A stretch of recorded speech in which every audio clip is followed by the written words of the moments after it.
Vamos a darle continuación a nuestro programa ahora con la participación de la profesora Catalina López. Es directora del área de salud de la Universidad Andina Simón Bolívar, con sede en Quito, Ecuador. Es doctora en fonoaudiología por la Universidad del Museo Social Argentino. Es también especialista en perturbaciones de la comunicación humana por la Universidad del Museo Social Argentino. Es licenciada en fonoaudiología por la Universidad Nacional del Rosario, Argentina, terapeuta del lenguaje por la Universidad Central del Ecuador y especialista en la estimulación temprana. Demos la bienvenida a Catalina López.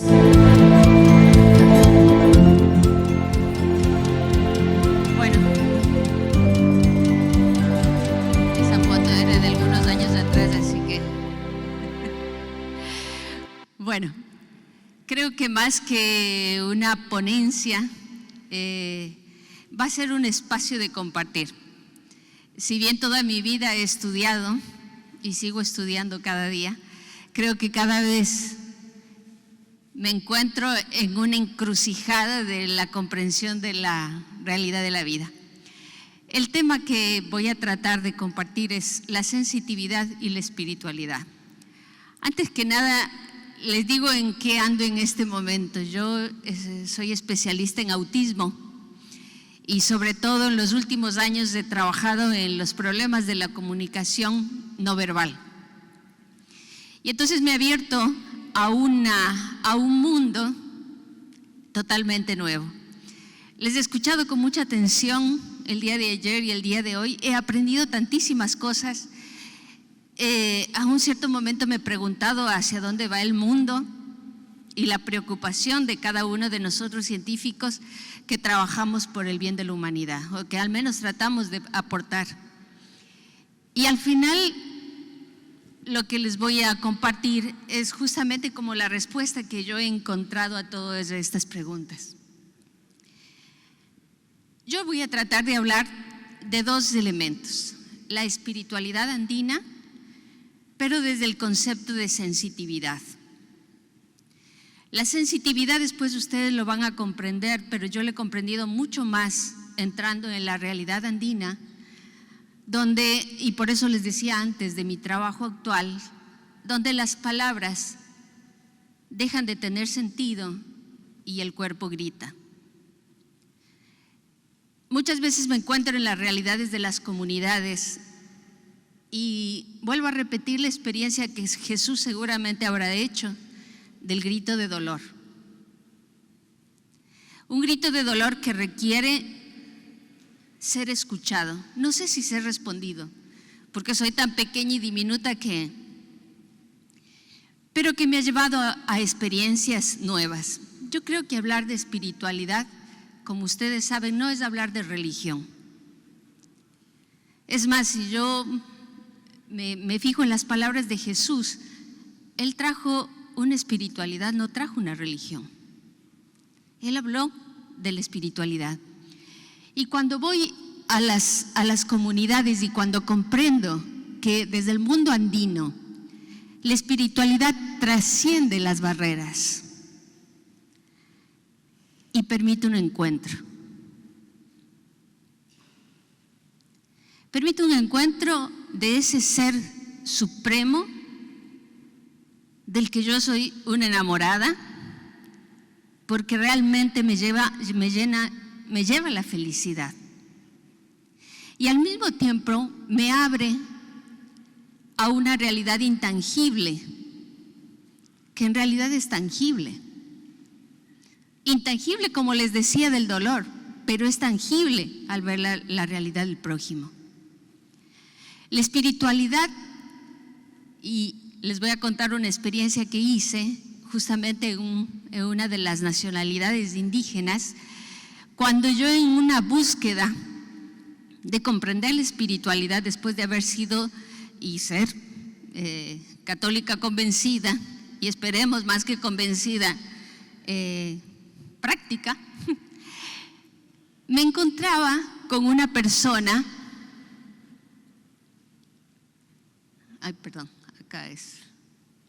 me encontré con esta persona. Esta persona es la última de las guerreras Guarani.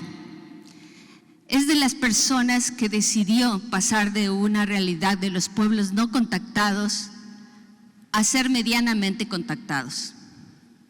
Ella todavía tiene muchos años, todavía prácticamente siempre está desnuda. Y como lo verán, yo estoy al costado, ella nunca me va a mirar, ni tampoco me va a hablar. Ella habla solamente en Guau, que es su lengua, y ella es su sobrina. A través de ella pude contactarme con ella. Yo quería preguntarles cuáles eran sus fuentes de espiritualidad en medio de la selva, porque estoy en medio del Yasuní, en medio de la selva, pero no podía preguntarle porque no había palabras. Era solamente un encuentro.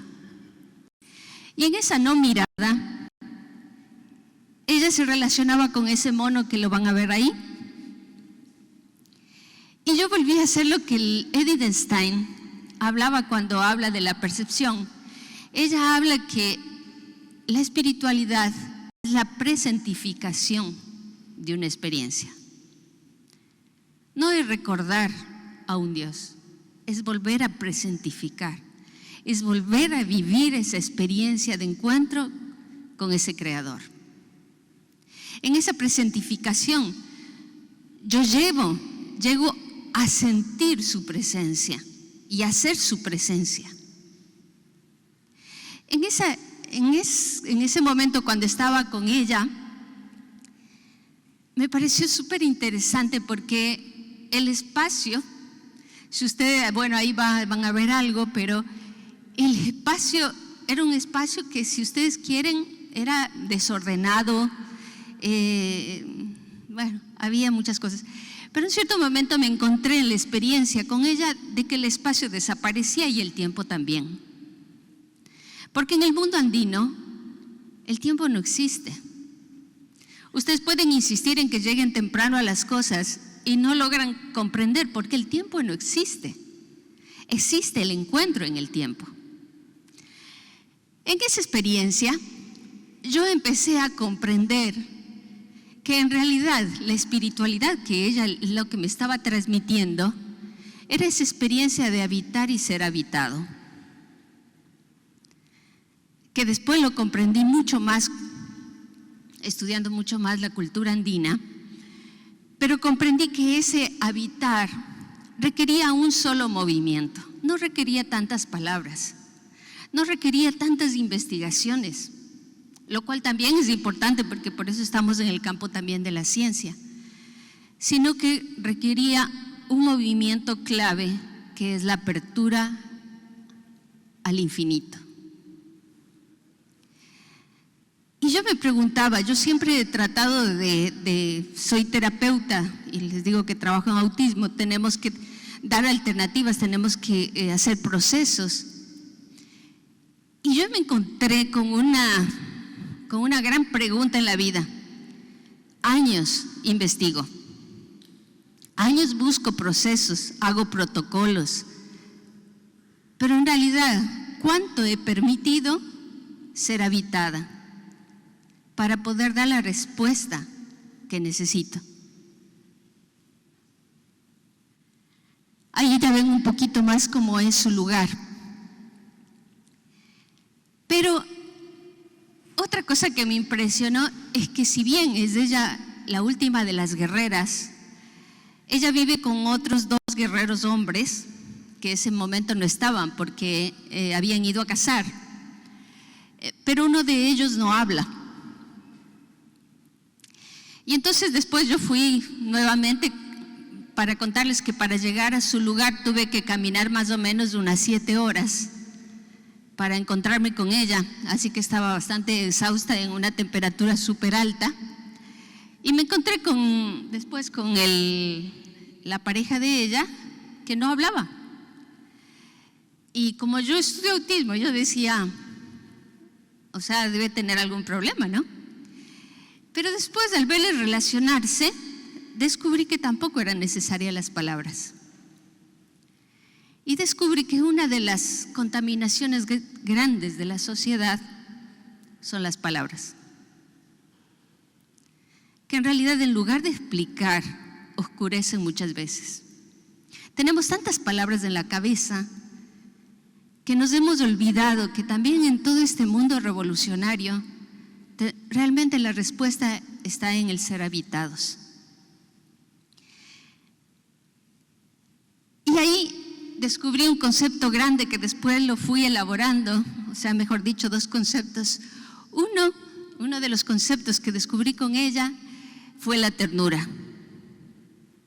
Yo provengo de una familia de 9 hermanos y mis padres, y realmente es una familia que siempre agradeceré a Dios de la maravillosa que es.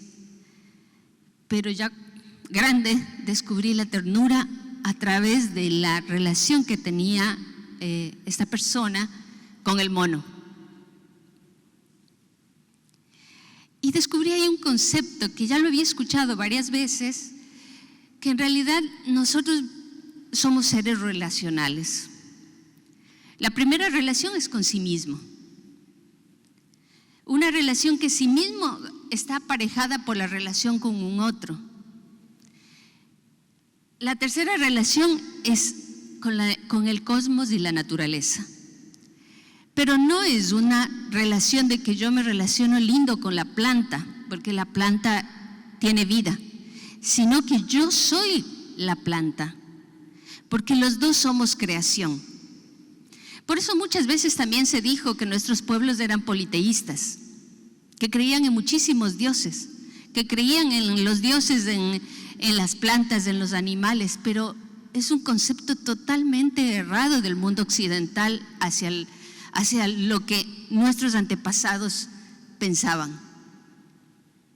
Y ahí está la revolución, porque en realidad ellos desde siempre consideraron a la naturaleza como ser vivos porque son creados. Entonces no es que los petroleros que están destruyendo nuestra Amazonía, porque de verdad es para llorar. Ustedes caminan por esta belleza de biodiversidad, encuentran los delfines rosados, encuentran animales que ustedes tal vez ya no conocerán, y ustedes tienen que primero atravesar por los tubos de petróleo. Y ellos, ¿por qué no son contactados? Y los guao también son semicontactados. Porque ellos dicen, si nosotros no nos protegemos a nosotros como pueblo, y no están hablando de pueblo guau, están hablando de humanidad, no se dan cuenta que nos están destruyendo. Por lo tanto, no se puede hablar de ecología. Se habla de vida. La planta es vida. La piedra tiene vida. Desde ahí yo comprendí también que en ese silencio activo había otra cosa que ellos me transmitieron, el concepto de reciprocidad. Y ahí también me dejaron sin palabras, porque el concepto de reciprocidad no es dar y recibir. Ellos dicen, la reciprocidad es que vos tenés que dar. No importa quién, nunca vas a esperar la respuesta porque vos no lo haces por eso, sino que el momento en que la cascada, el agua de la cascada cae, esa cascada va a llegar al mar y le da el agua al mar, le da el agua al río. Al mismo tiempo, el río, al seguir por su cauce, irá por la naturaleza haciendo crecer las plantas. Las plantas crecerán y podrán alimentarnos. Esa es la reciprocidad. Es la dinámica del dar. Y ahí en esa dinámica del dar entra un tercer elemento, que después de haber dado, como el mundo es circular, el tiempo es circular, te llegará la respuesta. Y ahí yo siempre he dicho que la vida es un boomerang, que todo lo que uno da de bien, de mal, todo regresa, todo regresa. Y comprendes desde el mundo andino que regresa porque es dar. Y ella decía, ¿de dónde nace la enfermedad? Porque yo buscaba si había personas que tenían algún tipo de diversidad. Y ellos me miraban como, ¿y qué es eso, no? Hasta que encontré una niña que para mí tenía síndrome de Down, y cuando yo les y esto o sea, ella tiene un problema, y entonces como me miraron y tiene un problema, o sea, no me entendían qué significaba eso. Y entonces el concepto del dar, de la reciprocidad, es que yo doy, y cuando yo me apropio de un dolor, de un sufrimiento, nace la enfermedad. Porque me llegué a apropiar y rompí el equilibrio cosmogónico. Ahí es cuando se rompe. Cuando yo llego, y ahí a veces me sonrío cuando escucho el concepto de desarrollo y los pueblos subdesarrollados, y yo no vivo en un país subdesarrollado, perdónenme la vida, pero yo no vivo en un país subdesarrollado, porque el concepto de desarrollo para el mundo andino es la capacidad de relacionarse. No es tener casas, no es tener auto, es la capacidad de relación. Entonces, desde ese concepto que tienen los quichuas, yo me pregunto, ¿de verdad vivo en un país subdesarrollado? ¿O en realidad estoy en un país muy desarrollado, donde todo el mundo corre para vivir eso y no lo encuentra? Un concepto que va un poco fuera de esto, pero solamente para decirles, mi país, Ecuador, nosotros nunca fuimos como pueblo guerrero. Los ecuatorianos fuimos oradores. El hecho de estar en el centro del mundo, no de creernos del centro del mundo como algunos, sino de estar en el centro del mundo a nivel geográfico, hizo que desde siempre fuera un pueblo espiritual. Nosotros no ganamos guerras, tuvimos buenas estrategias, porque era un mundo espiritual. Y se comprende después en las comunidades que el hecho de vivir así,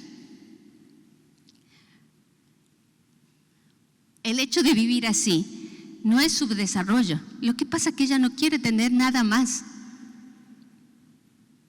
porque no quiere apropiarse de los bienes, porque ellos dicen, lo único que tenemos en la vida, lo único seguro es que nacemos y morimos y no nos llevamos nada. Entonces lo que tienen es para poder compartir con la comunidad. Y a mí me da mucho dolor cuando voy a las comunidades y empiezo a ver ya las construcciones de bloque totalmente fuera de lo que sería una construcción típica de los lugares, en lugares fríos, donde eran las casas hechas de tierra, ahora son de bloque, porque eso es desarrollo.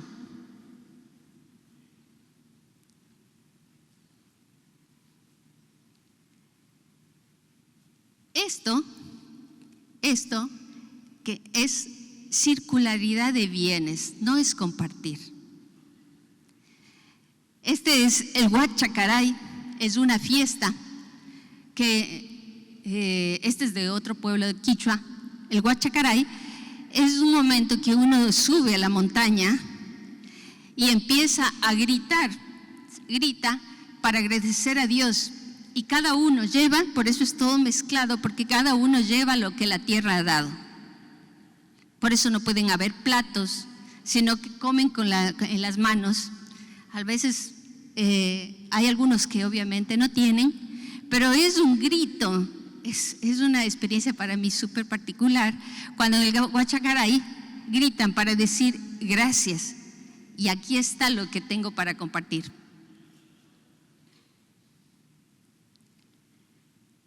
Nosotros vamos a tener varias situaciones. Ese es un proyecto que hacemos con mujeres indígenas que nació en la pandemia y bueno, es como una pequeña fábrica de ropa y estamos trabajando, justo que le comentaba a Christopher, para mí es una experiencia tan linda porque no tenemos recursos, cada uno ponemos lo que tenemos y digo ponemos, yo no vivo en la comunidad, pero ahora después de varios años me consideran ya parte de ellos y trabajamos a lo loco para sostener. pero a ninguna le falta nada. Porque no es el problema de que vos das y yo no doy. Si vos no tienes, no te preocupes. Este es el compartir. Todas experiencias de espiritualidad. Ya hablaron ayer, solamente les muestro para quien no conoce lo que es la chacana, la cruz andina. Y ahí vamos a entrar un poco en el concepto de sensitividad.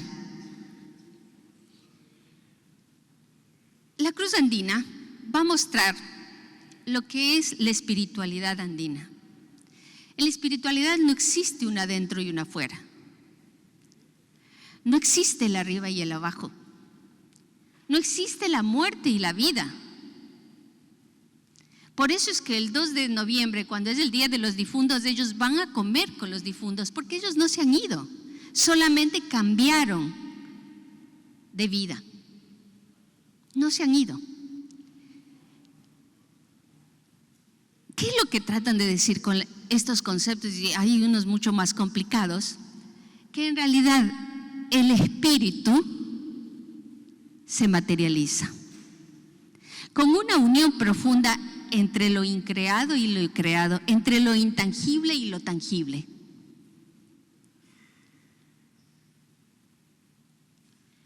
Hay un ejemplo que ellos ponen.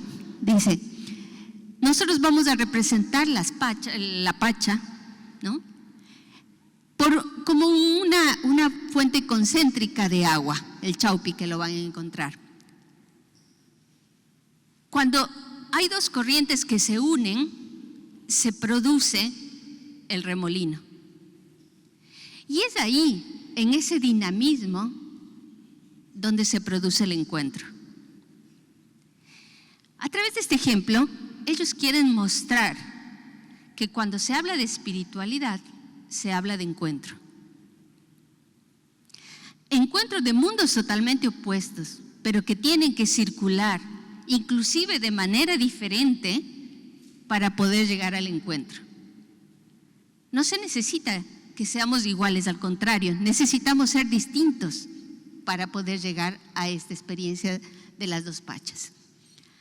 Acá vamos a tener el mundo espiritual. Y ahí hay un concepto que uno siempre dice, nosotros vivimos del presente. Yo también siempre he pensado que el presente es lo más fundamental. En cambio, ellos explican que en realidad nosotros siempre vivimos en un futuro. Porque el momento que yo estoy diciendo una palabra, el momento que la pronuncié ya es pasado. Entonces, yo vivo en un continuo futuro, pero un futuro que contiene tanto el presente como el pasado. Yo no estoy separada. Miren, para mí, de las primeras experiencias que hice con una de las comunidades fue cuando ellos me hicieron el ritual del perdón del pasado. Para poder entrar, ellos me decían, en la sabiduría, que fue el nombre nuevo que me dieron ahí, cuando me bautizaron. Ellos me dijeron, para poder entrar en la sabiduría, que nosotros no podemos hablar de filosofía andina, sino de sabiduría andina, para poder entrar en la sabiduría, obviamente tienes que ser capaz de separarte del pasado, de perdonar y ser perdonada. Y estos conceptos que le digo después, claro, cuando uno estudia tantas horas de psicología y estudia tantas cosas, hablan también de muchas de estas cosas, pero obviamente desde una perspectiva totalmente distinta, ¿no?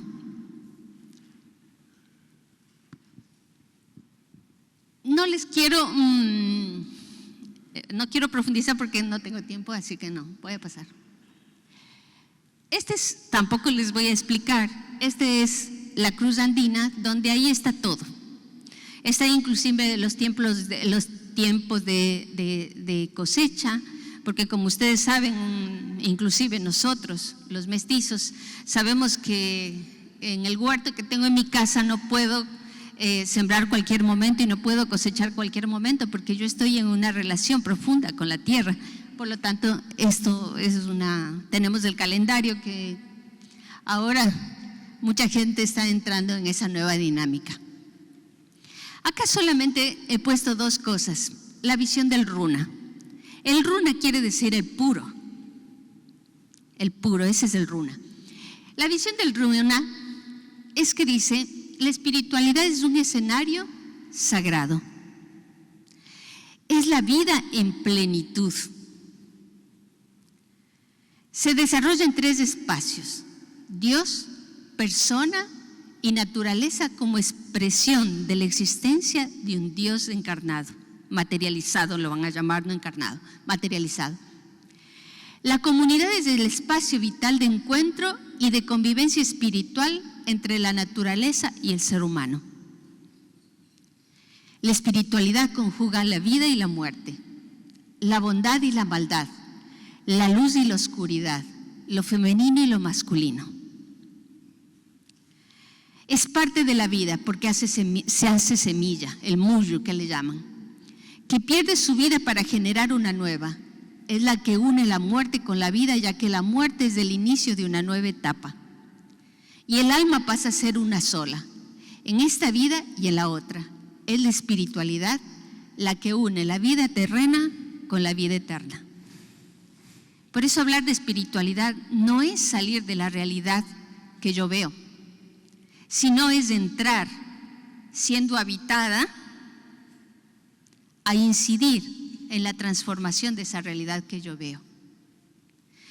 Pero cuando yo digo yo, no soy yo como persona, soy yo como comunidad, porque yo no estoy separada de la comunidad. Solamente, esto ya les dije un poco lo de la reciprocidad, solamente quiero mostrarles algo de la complementariedad. En la complementariedad andina no existe el dualismo. No existe el día y la noche como 2 realidades separadas, sino como realidades complementarias. Es decir, que el sol se esconde para dar espacio a la luna. Y aquí hay un concepto que a mí me ayudó en momentos de crisis de la vida. Cuando había situaciones durísimas que yo veía todo negro, me decían, estás en el mejor momento, estás a las 4 de la mañana. Pero acuérdate que a las 4 de la mañana, el momento de mayor oscuridad de la noche, es el anuncio que está llegando el día. Y eso me ayudó siempre en la vida, porque en realidad en la complementariedad entra esta relación profunda que yo dejo de existir para que otro exista. Dejo de iluminar aparentemente para que otro descanse. Es así el principio de complementariedad. Hay una interdependencia o una cohabitación. Eso no quiere decir que no confundamos con la historia de que la pareja son 2 medias naranjas. No, no. En la complementariedad cada uno tiene que ser completo para poder entrar en relación con la otra edad. Sin la complementariedad no hay la integralidad, lo que implica la negación de cada una de las partes ni la síntesis, sino la existencia de un tercer elemento. La pareja no es una síntesis de 2 personas. De la pareja tiene que nacer el tercer elemento, que es fruto del encuentro, es fruto de la relación. Y yo desde eso he hablado también con las comunidades, porque yo siempre me he preguntado inclusive del celibato, religiosas, religiosos. Yo he visto que es muy difícil en muchos pueblos andinos que los sacerdotes puedan mantenerse en el celibato, porque va contra la cultura. Va contra una cultura que vive la complementariedad. Y creo que eso, algún momento seguramente se analizará. No es que voy a decir si está bien o no. No me voy a una cuestión de análisis eclesial, al contrario. Solamente me pregunto desde la realidad del ser complementario del andino. Si ustedes escuchan el quichua, lamentablemente yo no lo sé hablar, sé pocas palabras. Las palabras son más o menos como el alemán, dicen. Son palabras larguísimas que expresan una realidad completa, no separada. Porque en lo andino no hay nada separado. No hay una palabra que diga un zapato, sino la palabra va a ser zapatos. En todo, en la lengua, en todo, no existe lo que no sea complementario. Porque la palabra es expresión de la vida de la comunidad. Por eso un yo tiene que ser pleno porque es parte de un nosotros. Lo que no se desconoce es la singularidad de la persona.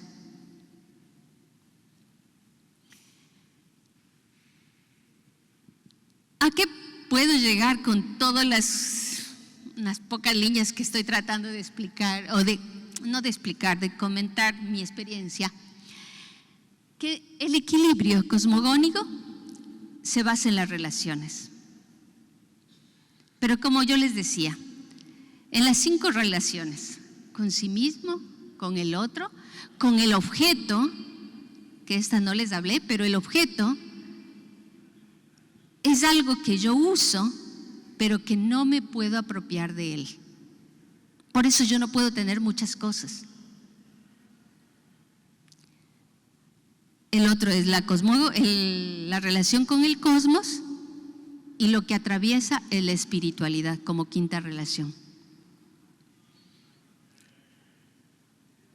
Desde este mundo, desde esta forma de comprensión de la espiritualidad, solamente hago pongo como título más que nada lo que es la sensitividad.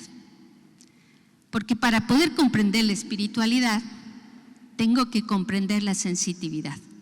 ¿Y qué es la sensitividad? Es la apertura al infinito. Miren, y ahí sí podría quedarme contándoles experiencias anecdóticas que he vivido, donde he aprendido a abrir los sentidos. No se puede llegar a la espiritualidad si no se abren los sentidos. Es imposible. Con todo el respeto lo digo, yo cada vez escucho siempre en los congresos la lógica de lo cognitivo. Y digo, oigan, hay una experiencia mucho más grande que contiene el cognitivo, pero el cognitivo y la razón no es lo único. En realidad lo que revolucionará la humanidad es la apertura a la realidad infinita. Y miren, sería espectacular, no da el espacio, poder hacer la experiencia, donde uno es capaz de empezar a ver cosas y a sentir cosas que uno tiene pánico de hacerlo. Y esta experiencia de lo sensitivo en realidad me empezaron a abrir los ojos las personas autistas no verbales. Justamente no les puedo mostrar porque no pude pasarles. En estos días, hablando con un adulto que está estudiando psicología, un joven autista, él me mandaba una foto y un diseño de lo que hizo. Les aseguro que sería súper interesante mirarla. Lo tengo en el celular si alguno quiere verla. Pero me pareció tan fuerte porque es una percepción de la realidad totalmente diferente a la mía. Y para él, por eso decía, cuando uno dice, es que es la realidad. Y yo me pregunto, ¿y cuál es la realidad? Si ven la fotografía, para mí es un gato. Y si ven el dibujo, ustedes no van a poder creer la cantidad de detalles y de cosas que él acaba de diseñarme. Nos comunicamos para poder comprendernos a través de los diseños que él hace de cómo ve el mundo. Entonces ahí me viene la locura que yo siempre digo cuando estamos en congresos o en la parte investigativa, que yo digo que en realidad el autismo es una forma nueva de percibir el mundo, no es una discapacidad. Solamente que para comprenderlo yo tengo que estudiar muchísimo, pero sobre todo tengo que abrir los sentidos. Y lo que ustedes decían también en las charlas de la verdad, de la razón. Y yo frente a ellos digo, ¿y qué es la verdad y qué es la razón? Cada uno tiene la propia. ¿Cuál es mi paso que si quieren es un paso de apertura a lo intangible, es la capacidad de saber que no sé nada, de saber que lo que yo veo que este piso es gris, para mis amigos autistas, y es uno solo, tiene 200,000, como ellos me dicen, Catalina, no te voy a mirar a los ojos, no te miro a la cara, porque voy a sacar 1000 fotos de tu rostro. Y cuando me dibujan, yo digo, este soy yo. No tiene nada que ver con lo que yo considero real. Por eso, hablando de las realidades virtuales, yo me reía porque digo, los autistas no necesitan equipos para ver la realidad virtual. Ellos viven en una realidad que yo digo, eso será solamente explicado después de muchos años, porque en realidad nosotros consideramos discapacidad a lo que no entendemos, porque no hemos abierto los sentidos. Yo les digo, yo hice la experiencia en la Amazonía y hago la experiencia porque voy todos los meses a trabajar y veo que es otro mundo. Y les juro que ahí digo, todavía tengo esperanza de esta humanidad. Creo que hay mucha gente compañeros investigadores de Estados Unidos, Canadá, que van a vivir en Ecuador ya cuando se jubilan, y seguramente lo harán en otros países, porque en realidad, y con varios hemos hablado con unos de la Universidad de California, que dicen, al final, después de haber dedicado 60 años a la investigación, tengo que asumir que finalmente aquí encontré la verdad, que finalmente aquí encontré la espiritualidad que buscaba. Entonces, no tengo mucho que decir, pero esa es la vida. Ahí hay ya científicos que han hecho la experiencia, como Jill Taylor, que es una neurocientífica, que ella, en la experiencia que tuvo con un ACV, ella lo define, y este libro, que dice, finalmente tuve un ataque de lucidez. Porque cuando estaba perdiendo todo lo que era la razón, la voluntad para caminar, comprendí que existía un mundo diferente. Es cuando hace Jill Taylor esa experiencia. Bueno, Merleau-Ponty también habla de los miedos a encontrarnos con esta realidad que no la vamos a poder explicar, sino que la tenemos que vivir. Así que para concluir, yo solamente diría, esta no ha sido una ponencia, esta ha sido mi vida. Y creo que es un encuentro continuo donde puedo decir que después de tantos años de estudio, tantos años de investigación, llegó a decir, realmente la espiritualidad será lo que cambiará la humanidad. Así que muchas gracias. Gracias, Catalina, por tu presentación. Vamos ahora a hacer un periodo muy breve de preguntas y respuestas. Para ello vamos a invitar a Pilar Escotorín para que nos ayude con las preguntas y respuestas de la ponencia de Catalina López.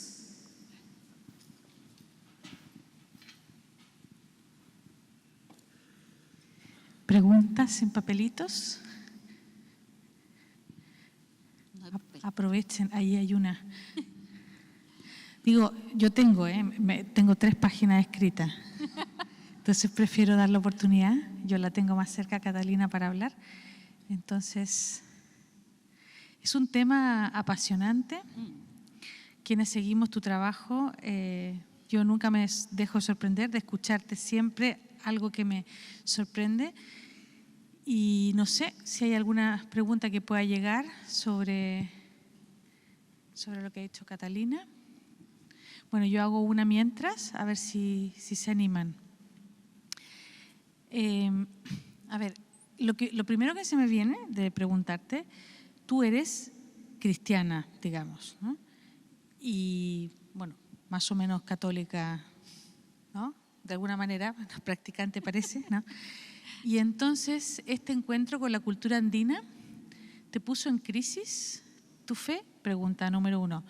Y 2, da la sensación, por todo lo que explicaste, que esto es de un nivel de profundidad, no sé si existe la palabra completeza, no sé, ¿no? Es tan pleno que pareciera ser que la espiritualidad que ha invadido, digamos, ha contaminado de alguna manera o ellos lo han integrado. Yo me pregunto si esto ha sido una involución, ¿no?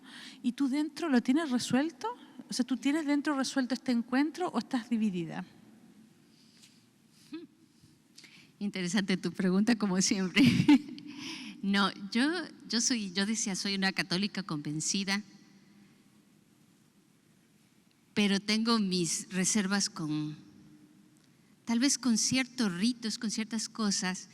Tal vez yo voy a misa, obviamente, y tal vez lo que busco es salir de la iglesia con la felicidad que salgo de muchas comunidades cuando hago la experiencia de espiritualidad. Y muchas veces salgo con mucho dolor, porque me encuentro con ritos. Y entonces digo, no, yo tengo que seguir porque amo a Dios con todo mi corazón. Pero no estoy dividida, porque creo que es una iglesia en camino. Y además, iglesia somos todos. Entonces, cuando voy a la comunidad, estoy con la iglesia. Además, en las comunidades hay muchísimos misioneros que realmente, hace poco Ecuador estuvo en un problema de protestas enormes de los indígenas, donde mataron a 10 indígenas, y quienes estaban ahí al pie del cañón fueron los misioneros junto a la gente. Entonces conozco una iglesia que es espiritual. Entonces no puede estar dividida, porque creo que Jesús es lo que trajo y es lo que se trata de vivir. Y yo creo que también la crisis que está viviendo en este momento la iglesia como estructura es como un llamado a volver a la espiritualidad. Gracias, Catalina. No sé si hay alguna pregunta. Octavio. Ahí está el micrófono. Sí, no sé si tenemos un micrófono de soporte o si te acercas acá y haces tu pregunta. Si no tenemos preguntas, avanzamos con el programa. Dale el micrófono. Sí, hay una pregunta. Octavio tiene una pregunta y entonces no sé si le damos, rompemos un poco la regla del papelito y le damos El micrófono. el micrófono. Sí, si tiene una pregunta, ¿Sí? claro. Sí. Lo más breve posible. Que sea breve. Bueno, no sé si coincides en un momento dado en la importancia de las vibraciones, por el tema de la teoría de las cuerdas, que te indica que todo en el universo son vibraciones. Entonces, la pregunta es, ¿habría algún equivalente finalmente en la cultura andina que recupere o sea afín a la complejidad de las vibraciones? Esa es la primera.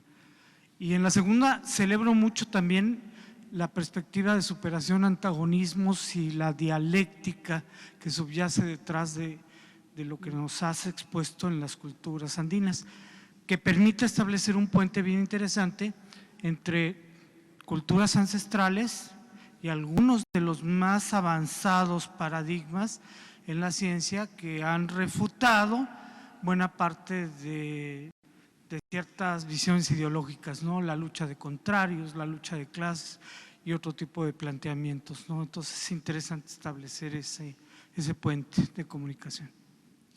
Mil gracias. Mira, justamente en esto de la sensitividad, yo llevé a unas estudiantes a hacer prácticas en una comunidad indígena y tenemos que estar siempre cerca del agua, ¿no? Y entonces habían 3 estudiantes que eran bien antipáticas con todo el grupo, porque eran de una clase social común. Y entonces estábamos trabajando sobre la sensitividad y lo que los indígenas creen a través de eso, y a un cierto momento una de ellas se descompuso y empezó a devolver todo, y entonces tuvimos que subirla y toda la cuestión. Y después, hablando con los indígenas, decían, lo que pasa es que la energía negativa atrae energía negativa. Entonces, cuando uno habla de los espíritus, dicen ellos, en realidad los espíritus es la vibración que vos vas a traer. Y ahí responde lo que Hopkins ha hecho en relación a los colores de las vibraciones. Entonces ellos dicen, en realidad, mira, yo en la pandemia trabajé con las comunidades sin ningún problema, sin cubrirme, nunca me contagié. Porque lo primero que te dicen es, si vos vibras alto, atraerás que la misma gente que está a ese nivel vibrando alto y no te contagiarás. Cuando vos dices, esta persona es que no me cae bien o algo, vos vas a traer el nivel bajo de la persona y vas a traer también ese nivel bajo. Por lo tanto, yo siempre digo que en realidad ellos ya están hablando de lo que nosotros vamos a hablar desde la cuántica. Para el mundo indígena es una realidad desde siempre. Entonces, por eso yo empecé a leer a Hopkins y empecé a estudiar la cuántica también para entender a los autistas. Porque esta forma distinta de percepción, lo único que me está diciendo, hay otros niveles que vos no ves. Entonces pienso yo también que sí, es una cuestión mucho más avanzada que llegará al encuentro. Bueno, es un tema muy complejo, por lo tanto yo creo que… Sí, ya no tenemos tiempo para más. Por eso. Gracias, Catalina. Gracias, Pilar. Quédense con nosotros.